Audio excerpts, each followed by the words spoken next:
Shahli Sadri Vayassirli Amri Wahlulubdatam Lisani Yafqali Assalamu alaikum doctor Sania Bashir here consultant diabetologist and CEO of diabetes telecare. जैसे कि आप सब जानते हैं कि हम बात कर रहे हैं कॉम्प्लिकेशंस ऑफ डायबिटीज और आप ये सारी प्लेलिस्ट देख रहे हैं जिसमें हम बात कर रहे हैं शुगर के अनकंट्रोल होने की वजह से क्या क्या पेचीदगियां हो सकती हैं। आज जिस पेचीदगी और जिस कॉम्प्लिकेशन को डिस्कस करने में आई हूँ वो ये है कि बढ़ती हुई शुगर किस तरीके से जल्द पे असरअंदाज होती है या वो कौन सी 10 जल्द की अलामात हैं जो कि आपको निशानदही कर सकती हैं कि आपकी शुगर इस वक्त कंट्रोल नहीं है। तो इसके पीछे बहुत सारी वजूहात हैं। अगर आप भी बढ़ती हुई शुगर की वजह से अपने जल्द पे कुछ चेंजेस देख रहे हैं, चाहे उसमें कलर का चेंज होना है, चाहे उसमें कोई भी अनइवन चीज़ है, तो इस वीडियो को अंत तक ज़रूर देखिएगा, जिसमें हम बात करेंगे कि आया किस तरीके से कौन कौन सी कॉम्प्लिकेशंस हैं और किस तरीके से उनसे बचा जा सकता है। स्किन में होने वाली पेचीदगियां किस वजह से होती हैं कि आपकी शुगर्स जो है वो अगर कंट्रोल नहीं है, अगर आपका इम्यून सिस्टम बहुत ज़्यादा कॉम्प्रोमाइज़ है, अगर आपको एसोसिएटेड शुगर के साथ कोई दूसरी बीमारी है जिसकी वजह से आपका इम्यून सिस्टम इतना अच्छा नहीं है कि आपकी बॉडी जो है वो बढ़ती हुई शुगर से लड़ सके, तो जल्द की कॉम्प्लिकेशन हो जाती है। शुगर कंट्रोल ना होने की वजह से आपकी जिस्म में न्यूरोपैथी यानी कि नसों का मुतासर होना शुरू हो चुका है। अगर आपकी हाइजीनिक लेवल अच्छा नहीं है, यानी कि आप अपनी हाइजीन का ख्याल नहीं रखते, अपनी स्किन को साफ नहीं रखते, उसको अच्छे तरीके से वॉश नहीं करते, इसके अलावा अगर आप किसी भी वजह से या फिर uneven self medication of antibiotics करते हैं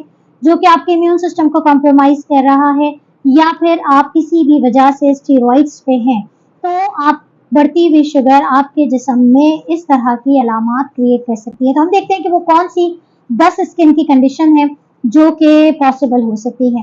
सबसे पहली चीज होती है एकैंथोसिस नाइग्रिकेंस। एकैंथोसिस नाइग्रिकेंस वो एक काला पैच होता है जो अमूमी तौर पे गर्दन में या आर्म्स में नजर आता है, अंडर आर्म्स में नजर आता है कि वो काला पैच जो कि थोड़ा सा शाइनी भी होता है, ब्लैक कलर का होता है, जो कि इंडिकेट करता है कि इंसुलिन रेजिस्टेंस बहुत ज़्यादा है।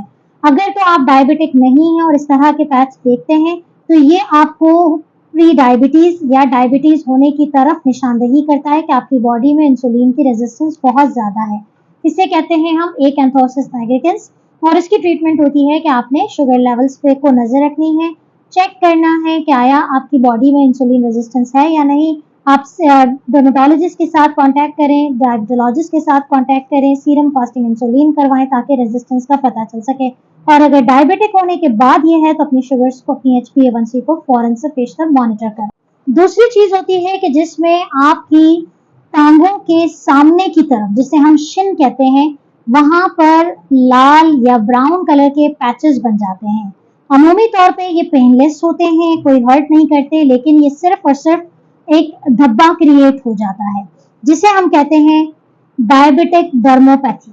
डायबिटिक डर्मोपैथी कहा जाता है कि इसकी वजह भी यही है कि आपकी शुगर्स बॉडी में अनकंट्रोल्ड हैं और इसकी वजह से स्किन पे इस तरीके के धब्बे क्रिएट हो। जो अमूमी तौर पे शुगर के अनकंट्रोल होने की वजह से उस जगह पे ब्लड वेसल्स यानी कि जो शरियानें खून की सप्लाई करती हैं वो मुतासर हुई हैं, जिसकी वजह से उसके कलर चेंजेस हो रही हैं और वहाँ पर सर्कुलेशन प्रॉपर नहीं है।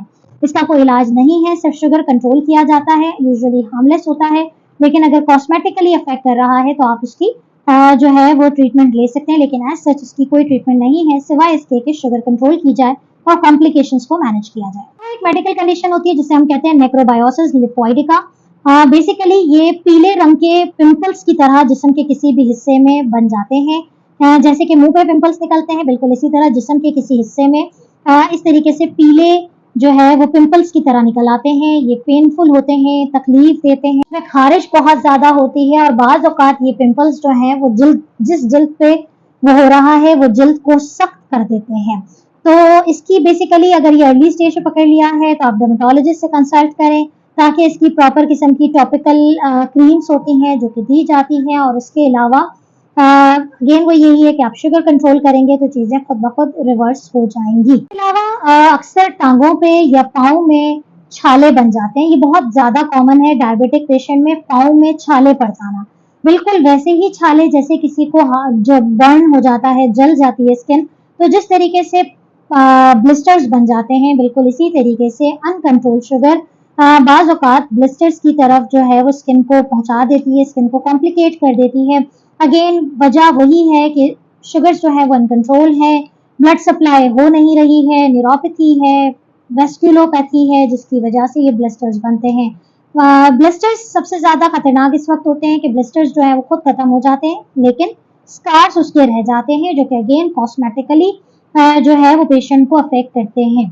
इसकी ऐसा कोई ट्रीटमेंट नहीं होती है, ट्रीटमेंट हमेशा प्रिवेंशन ऑफ द सिम्टम्स है, साइन एंड सिम्टम्स को मैनेज करना, या फिर आपकी पीछे बैक एंड पे जो ट्रिगरिंग फैक्टर्स उसे और ज़्यादा प्रोवोक कर रहे हैं, उनको कंट्रोल करना है। कंट्रोल शुगर के साथ साथ बाज़ औक़ात पेशेंट्स के अंदर जो है वो कोलेस्ट्रॉल्स और ट्राइग्लिसराइड्स लेवल भी बहुत ज़्यादा हो रहे होते हैं। जब ये सारी चीज़ें मेटाबॉलिक सिंड्रोम क्रिएट होता है तो स्किन कॉम्प्लिकेट करती है और बिल्कुल पिंपल की तरह येलो कलर के लेकिन पेनफुल जो है वो बम्प्स निकल आते हैं, जो कि यूजुअली हाथों के पीछे, आर्म्स पे, फीट पे या फिर बटक रीजन पे भी इस तरह के पेनफुल और टेंडर किस्म के बम्प्स निकल आते हैं। अमूमी तौर पे इसका ताल्लुक जो है वो अनकंट्रोल्ड शुगर के साथ साथ कोलेस्ट्रॉल और ट्राइग्लिसराइड्स लेवल का ज़्यादा होना भी है। इसे हम कहते हैं इरप्टिव ज़ैंथोमेटोसिस है कि अगर आपका कोलेस्ट्रॉल लेवल असेस किया जाए और कोलेस्ट्रॉल लेवल अगर बढ़ा हुआ है तो डाइटरी, एक्सरसाइज एंड बाकायदा शुगर्स की जो ट्रीटमेंट है और कोलेस्ट्रॉल की जो ट्रीटमेंट है प्रॉपर तरीके से ली जाए।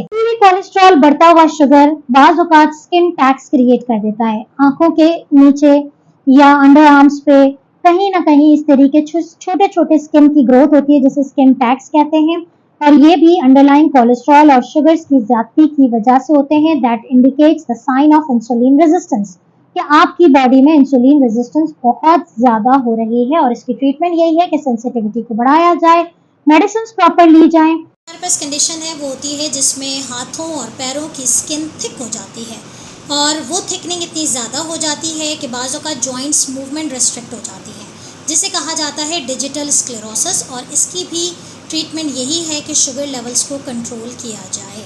और ये तमाम जल्द की कॉम्प्लिकेशंस बहुत ही ज़्यादा कॉमन भी है, और बहुत ज़्यादा लोगों को पता ही नहीं होता कि ये बढ़ती हुई शुगर की वजह से है। वो पूरे जिस्म पे खुश्की होना, जिस्म इचिंग बहुत ज़्यादा होना, पूरे जिस्म में खारिश होना, one of the very common complication. हमारे पास बहुत सारे पेशेंट आते हैं जिसमें ये कंप्लेन होती है कि बहुत ज़्यादा इचिंग है, बहुत ज़्यादा खुश्की होती है जिस्म पे। तो उसके लिए यही है कि आप अगेन शुगर्स तो कंट्रोल करनी ही करनी है, लेकिन एक डर्मेटोलॉजिस्ट के पास विज़िट ज़रूर करना है, एक प्रॉपर अपनी स्किन टोन को देखते हुए मॉइस्चराइज़र यूज़ करना है, ताकि आपकी स्किन जो है वो ड्राई ना हो, और स्किन को ऐसा कोई इन्वायरमेंट ना दिया जाए कि वो ड्राइनेस की वजह से इची हो, इचिंग के बाद वो इन्फेक्टिविटी में कन्वर्ट हो जाए। तो that is the 8th complication. 9th complication और 10th कॉम्प्लिकेशन जो है वो है मुख्तलिफ़ किस्म के इन्फेक्शन, जिसमें एक है बैक्टीरियल इन्फेक्शन और दूसरा है fungal infection. The very common subjects complications in diabetic patient. अमूमन इस तरह के इन्फेक्शन जल्द के किसी भी हिस्से में हो जाते हैं, जो कि बढ़ती हुई शुगर की अलामत होती है।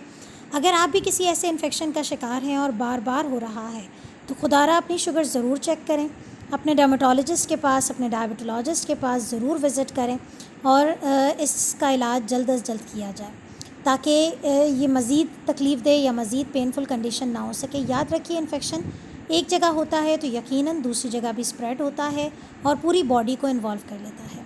मुझे यकीन है कि आज की वीडियो कारआमद साबित हुई होगी। अपना बहुत ख्याल रखिएगा, मुझे दुआओं में याद रखिएगा। अल्लाह हाफ़िज़।